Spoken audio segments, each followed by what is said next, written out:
Hi, my name is Salma Rashad, and today I'm going to talk to you guys about limiting highly processed foods, which is one of the tips offered in the Canadian Food Guide. So, what are processed foods? Processed foods are foods which undergo a series of physical, chemical, and biological processes in order to make them more durable, convenient, and attractive.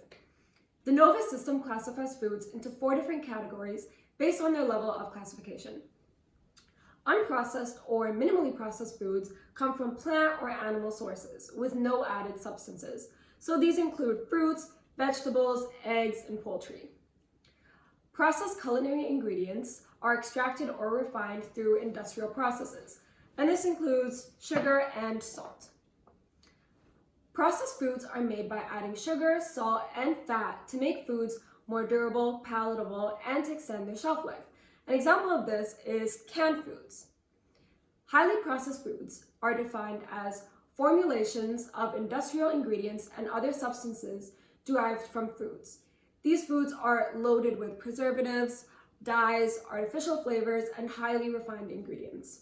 So these include things like candy, chocolates, chips, sugary cereals, and sugary drinks. Our diets have shifted from being based mostly on minimally processed foods to being based a lot on highly processed foods. Canadians are the second largest buyers of highly processed foods, and about half of the dietary energy consumed by Canadians comes from highly processed foods. So what's the problem with highly processed foods? Highly processed foods are low in protein, fiber, vitamins, and minerals, while being high in calories, fat, sugar, and sodium. Increased consumption of highly processed foods reduces the overall nutritional quality of diets. So lowering consumption of highly processed foods reduces our intake of sodium, sugar, and fat, and this can in turn lower our risk of chronic disease such as heart disease, diabetes, hypertension, and dental caries. Up to 80% of premature deaths from stroke and heart disease can be prevented by eating healthy and exercising. And eating healthy consists of having our diet consist mostly of minimally or unprocessed foods and avoiding highly processed foods as much as possible. Now, how do we go about limiting highly processed foods? One tip is making water your drink of choice rather than sugary drinks. Another tip is stocking your kitchen with healthy snacks that are ready to go and easily accessible. So this includes things such as fruits, vegetables, nuts, and dried fruits. Another tip is cooking at home more often rather than eating out. While cooking at home, you can use things such as citrus and herbs. For example, here we have some mint leaves, oregano, parsley, and basil.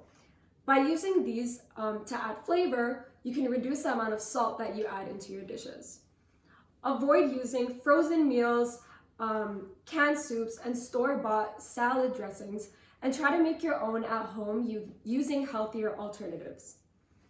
Another tip is paying attention to food labels while you're shopping, and make sure that what you're purchasing is low in sugar, sodium, and unsaturated fats. And also, while you're shopping, a really great tip is to avoid the middle section of the grocery store, as that tends to be where most of the processed foods are. One last tip is preparing your meals ahead of time so that you don't have to rely on ready-to-eat, highly processed foods.